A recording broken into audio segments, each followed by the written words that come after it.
and Dr. Stephen Warren has been associated on and off with the Myaami tribe community. He's more closely associated with several of the Shawnee groups down in Oklahoma. So the Shawnees are our elder brothers, and so there's just been a lot of crossover. So we're really delighted to have you here, and look forward to your talk. Oh, and the title of the talk is The Western Rim of Foreign Ancient Settlement and the Pre-Contact Origin of the Myaamia People. Anyway. Jonathan,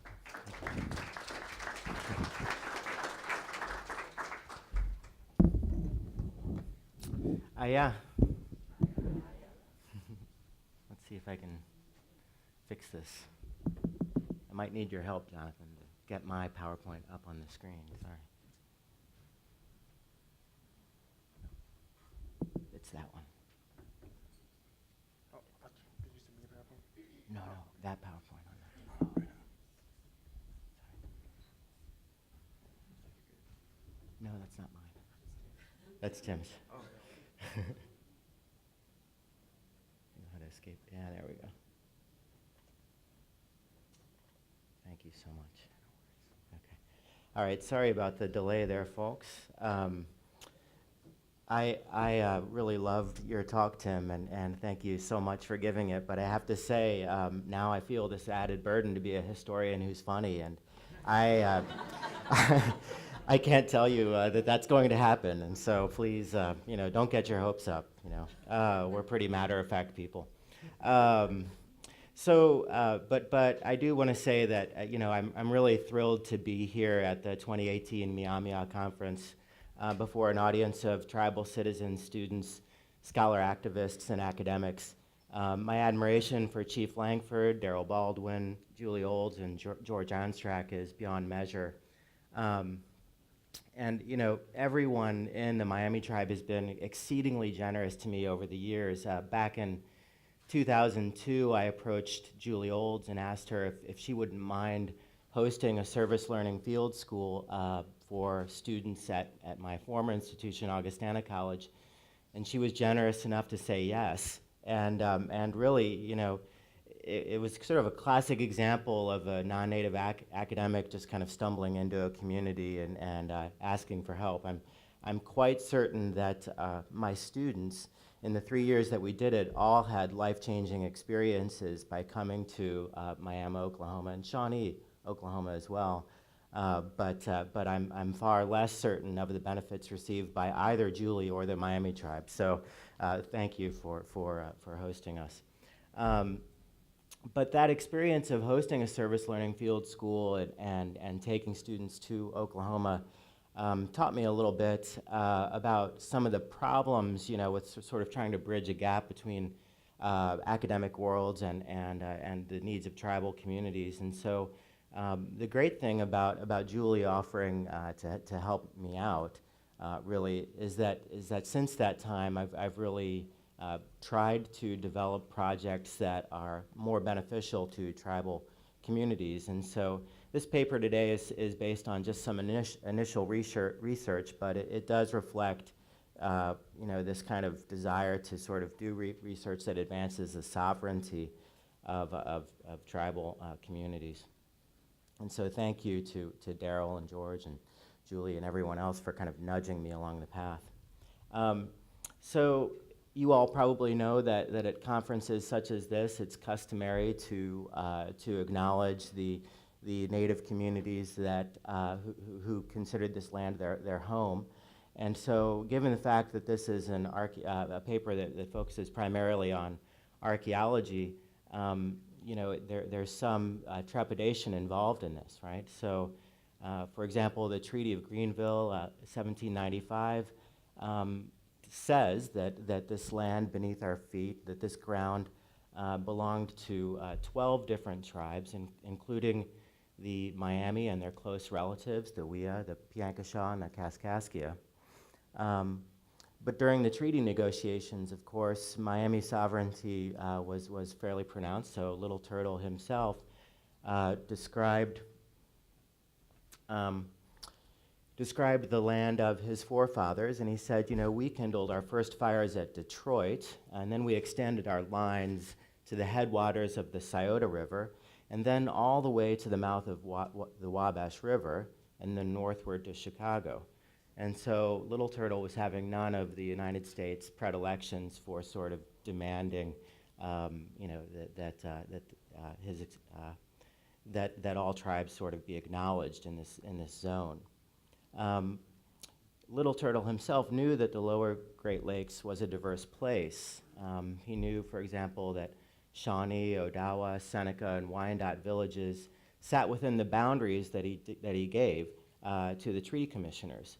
In fact, in 1795, Kekianga, the Myaami town at the confluence of the St. Mary's and Maumee rivers, served as a refugee center for people who had borne the initial brunt of the Kentuckians' scorched earth campaigns during their initial invasion of Ohio. And so Ohio itself is a very, very complicated region. It has a very, very deep Native history. It gets even more complicated, however, if we reach back into the pre-contact record. And so Tim's talk certainly alludes to that complexity. And so members of the Fort Ancient Madisonville focus lived here for millennia. Between 1000 AD and 1550, these Fort Ancient peoples found no reason to leave their homeland. One of the fascinating things about this area of Ohio is that archaeologists describe it as in situ development, right? And so rather than have big expulsions and outmigrations of people, it's just more of a continuous development through time of a population that never leaves. And so people here in the Fort Ancient tradition planted corn, raised families, hunted bison and deer, loved and lived on the land for more than 20 generations. And so this to me, is a problem for modern tribes, because most of the Fort Ancient villages either out-migrate or fall apart right in the proto-historic period, right? So there's this zone of time between 1550 and 1725 about where it becomes very difficult to connect the archaeological record of the Fort Ancient to the modern tribes that inherited that archaeological record. And it's and this is the subject of my paper really, which is how can modern tribes, such as the Myaami or the Shawnee or the Peoria, how can modern tribes protect their ancestors given this gap in time, right? How do you enforce NAGPRA? How do you ensure protection when there is this space where the direct historical approach, as archaeologists describe it, is pretty difficult to make?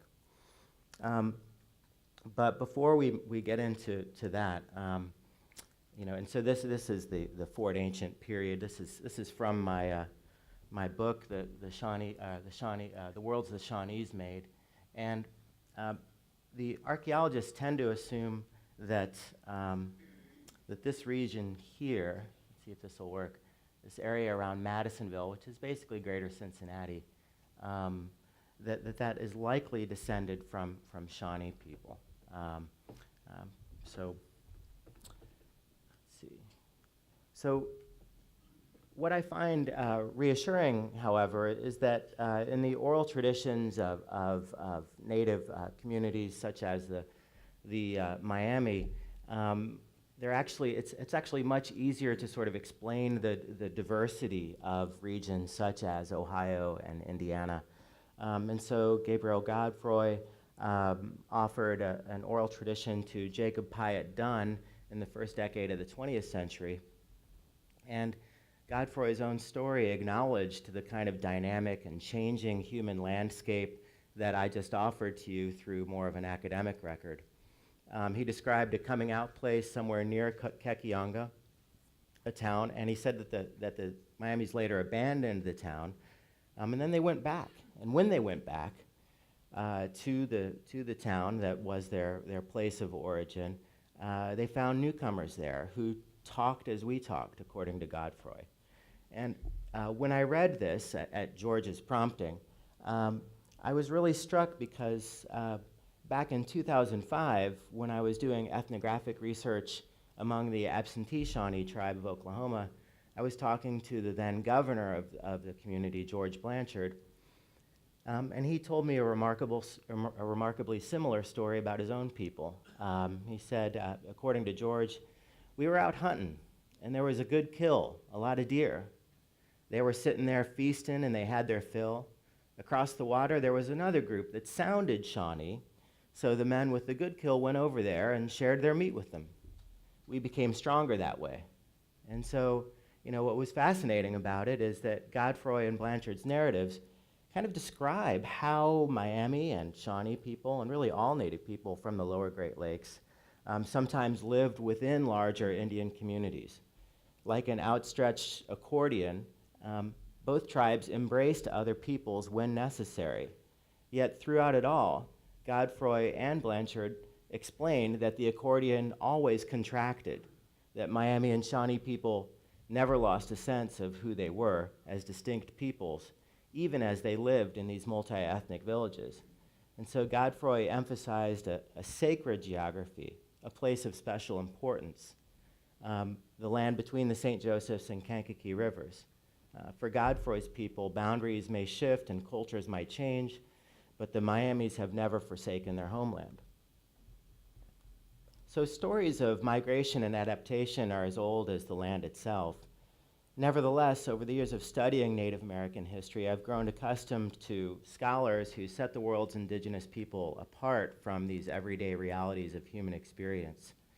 And so the classic example was an anthropologist named Claude Lévi-Strauss, who defined indigenous people and their cultures as cold, right? In contrast, Western civilization was hot, right? And what he meant by that wasn't anything about their sex appeal. What he was really talking about was the fact that in his mind, Western civilization was dynamic and changing, whereas Native cultures were kind of static, and immovable. And of course, this is absurd, as my example from the boundaries in Ohio and Indiana suggest. There's an archaeologist named Charles Cobb and archaeologists actually more generally, who have done a really good job of dismissing these characterizations of Native culture. And so I also appreciate geologist Tim's attempt to kind of show, look, these are dynamic, sophisticated cultures. One of the hallmarks of this kind of cold versus hot continuum that you'll sometimes hear is the description of everything before contact with colonizers as prehistory. If you hear the word prehistory, then you've heard someone who still believes in this idea of the cold versus the hot, right? Of Native people without history before contact. And so today I want to cast aside these notions and focus instead on dynamic pre-contact cultures that moved in and out of what is now Ohio and Indiana. I'll spend the majority of my time in northern Indiana and the coming out place Godfroy described. I'll then shift my focus to Strawtown and the people who live between the forks of the White River in central Indiana. My goal in describing these peoples and places is to initiate a discussion about how best to protect Miami ancestors through enhanced enforcement of the Native American Graves Protection and Repatriation Act. Godfroy's history is succinct, even matter of fact. He explains the land between the St. Joseph's and Kankakee rivers as his people's Zion, the spiritual center of their universe. And like King David's people, migration, enslavement, and disease failed to erase the bond between the Myaamia and their homeland. Godfroy himself epitomized this tenacious love of place. Born in Blackford County, Indiana, in 1834, he remained with his relatives in northeastern Indiana near the coming out place, even after 1846, when the United States forcibly removed the majority of the Miami people from their homeland. For all of their complaints about traditional knowledge, archaeologists have largely corroborated Godfroy's understanding of Miami history. And so, sorry, this should be right there. So in 1972, there was a book published. It's the first book. It's first and only book that I know of that describes northwestern Indiana. It's called The Late Prehistoric Occupation of Northwestern Indiana. It's by Charles Faulkner, and it's the first book-length treatment of the Kankakee River Valley. He described a vast wetland of more than 1,000 square miles. Imagining this world requires a strength of imagination that is difficult to conjure. And so, between the 1830s and 1880s, trenching, tiling, canal building drained this vast marsh, converting millions of acres of square miles of this watery world into fields of corn and soybeans. And, you know, what I've read of the Kankakee River Valley is really incredibly profound, just in terms of the flora and fauna that lived there. And almost all scholars mention the fact that it was one of the most biodiverse places in North America prior to the draining of the marsh. But what's important about this for Myaami history is that the villages that Faulkner studied tended to sit on what's called an ecotone, right? So Myaami villages tended to rest in places where two different habitats collided or coincided. And they did for a very simple reason, and that is that it was the best way to have a seasonal round that sustained the entire community. And so in the Myaami case, they were really on the edge of both the marsh and what's called the Prairie Peninsula. And so the culture that developed there featured things like bison hunting that you wouldn't find in Ohio, but also featured the cultivation of things like, or I should say the harvesting of things like water lilies, for example. So at one of the places Faulkner studied had these really fascinating pits that were about 8 feet into the ground, where Myaami people would collect water lilies, the roots of them, and smoke them over a period of time on these tiny islands that sat inside the marsh. And this was part of their cycles, moving between the Prairie Peninsula and this wetland to sustain their people. But one of the things that people recognized about this area is that while they were corn dependent, like most native people, a northern flint corn was there, and what's called eastern 8-row was kind of a commonplace there. They couldn't be literally as much as their neighbors in southern Indiana, because there just simply wasn't enough arable land to plant vast quantities of corn. So their diet tended to be a little more sophisticated than their Mississippian neighbors, for example, who were very, very corn dependent. And so it's Faulkner who in 1972 argues that the Huber-Fisher culture of northwestern Indiana is the likely ancestral base for the modern Myaami tribe. And what he did in order to make this conclusion is he said, look, these Huber-Fisher sites, unlike, say, Madisonville and Fort Ancient, were continuously inhabited, and so they maintained their cultural integrity until contact times. And what that means for us is that you could link the archival record to the archaeological record, more or less continuously. And he found, for example, that the Myaami were the earliest inhabitants of the region when French explorers made contact with them. And he also looked a little bit to the west at Grand Village, or the Zimmerman site in Illinois, and he found a historically known site that reached far, far back into the pre-contact period. And he reached the conclusion that within the so-called Oneota focus, which is typically associated with the Chouare-Siouan speakers, like Ho-Chunk, for example, or Oto in Missouri, within that Oneota focus in the South Chicago region, there likely was a central Algonquian group, right? And so I was sort of surprised by this, because, Oneota is always drilled into your head as exclusively Siouan, and I know the Ho-Chunk Tribal Historic Preservation Officer is likely to want to fight me over saying that there were Algonquians within it, but the archaeological research, actually supports that conclusion. And so prominent archaeologists, such as the University of Notre Dame's Mark Scher, have expressed their admiration for Faulkner's study. According to Scher, Faulkner's synthesis of the prehistory of the Kankakee remains the best available. But recently, since 2016, Madeline McLeister, a PhD candidate in the Department of Anthropology at the University of Chicago, has launched what she calls the Kankakee Protohistory Project. And this project promises to further our understanding, I think, of the linkages between the pre- and post-contact worlds in the region.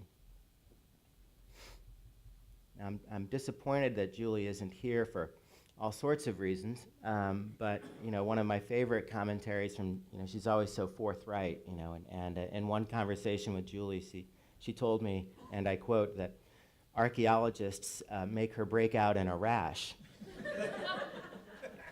And so, I developed this whole paper trying to explain the cause of her symptoms, and she didn't come.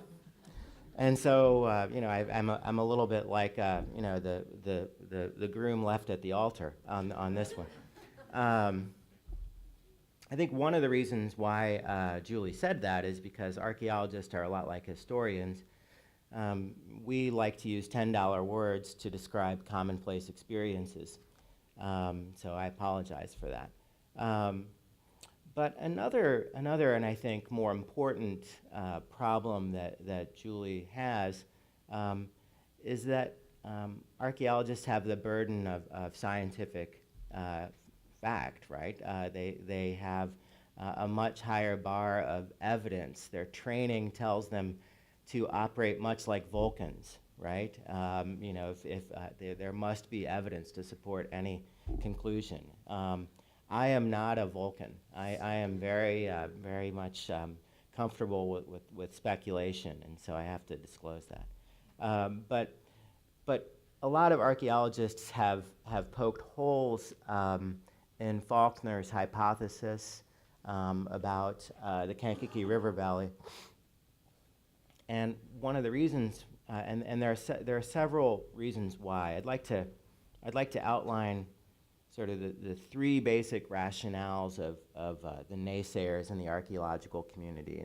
And the reason why I want to do this is because, as Tim already named it, right, is that the naysayers hold the key to the kingdom. For as long as their rejections continue, we will have culturally identifiable human remains and funerary objects in states like Ohio and Indiana. So it's actually critically important that the Myaami tribe of Oklahoma and their allies sort of overcome the naysayers in order to protect their ancestors. And so the three reasons, let's see. First, and most commonly, they argue that we simply don't know enough yet, right? And so they say this in a lot of really sophisticated ways, but these are the people who demand more research. We have to have more research. And to a certain extent, they're right. After all, I just cited a 1972 study, right? I'm a guy, so it doesn't bother me, but I was all of 2 years old, right, at that time. So this is an old study. We do need more research. Their second tactic is to dismiss the value of the early colonial archival record. So what they say is that the French were totally full of it, and they were. But to dismiss it outright and to say, and I quote, that the ethnographic data available is of little or no use to scientists such as themselves, I think is an overstatement. Finally, and relatedly, they use terms such as coalescence to argue that on the eve of colonization, Native peoples lived in an integrated world. Shared religious symbols, common agricultural practices, intermarriage, kind of collapse the differences between pre-contact peoples. And so, any connection to the modern tribe is impossible because of this kind of coalescence paradigm that they offer. And actually, as I went through this, that list, I need to tell a bit of a story about this. There's actually a fourth reason that is even more sinister, and I think pervasive, particularly among archaeologists who came of age before the passage of the 1990 NAGPRA law, and that is the outright dismissal of traditional knowledge. And so in 2014, I learned a little bit about this when my second book came out. And so it came out, and I had just been reading archaeology, so I read as much as I could while staying awake of it all. And in study after study after study, archaeologists said in one way or another that we think that the Shawnee people are, the modern inheritors of the Fort Ancient and of Madisonville in particular. And so I wrote that in my book. I mean, you would think that, I was the guy who told them Santa Claus didn't exist. I mean, the response that I got to this was really pretty amazing. Via text message, via email, all forms of social media, just the kind of random attacks started coming in.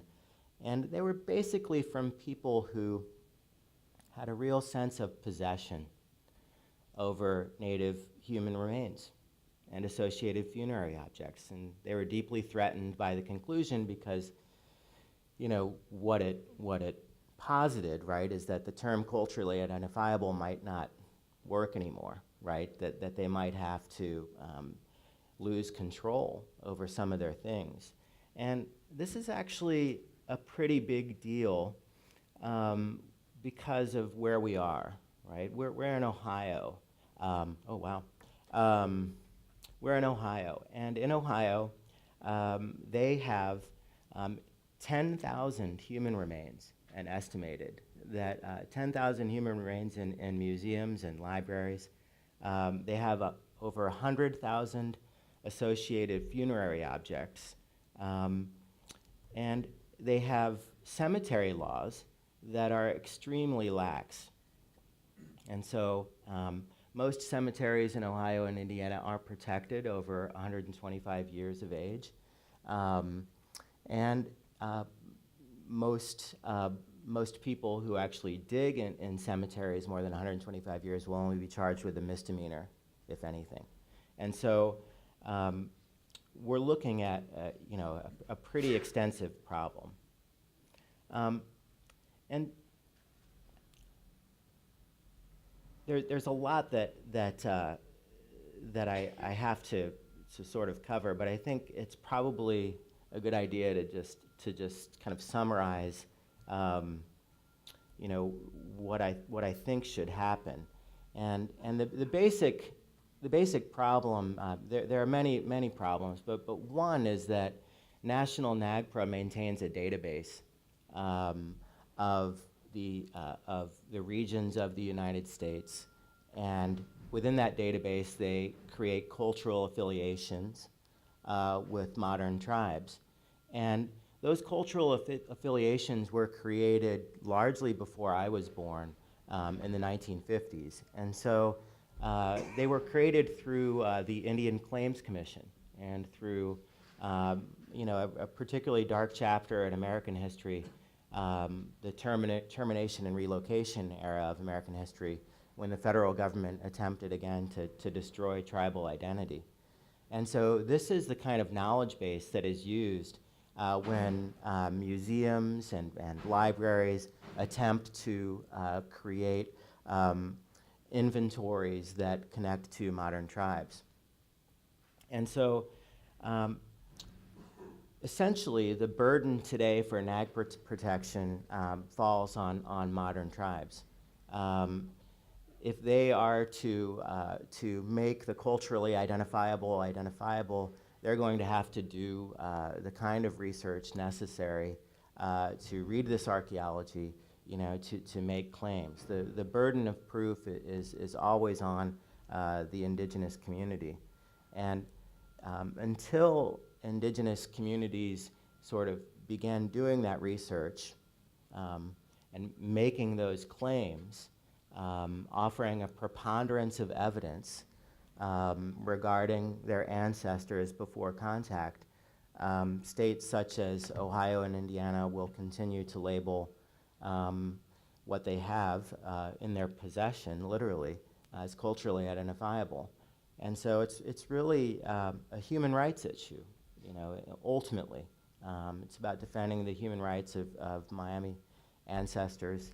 The good news in all of this is that, at least in Indiana, the state's tribal historic preservation officer has retired, so that's good. And there's actually a new generation of anthropologists and archaeologists, particularly at Indiana University, who are turning over a new leaf in NAGPRA law and are really getting serious about consultation and about working with tribes to, you know, create the kind of knowledge that might reverse the culturally identifiable trend. So I'm actually optimistic for the future, but I do think a lot needs to happen in order to defend the human rights of your ancestors. So thank you for giving me your time. I appreciate it.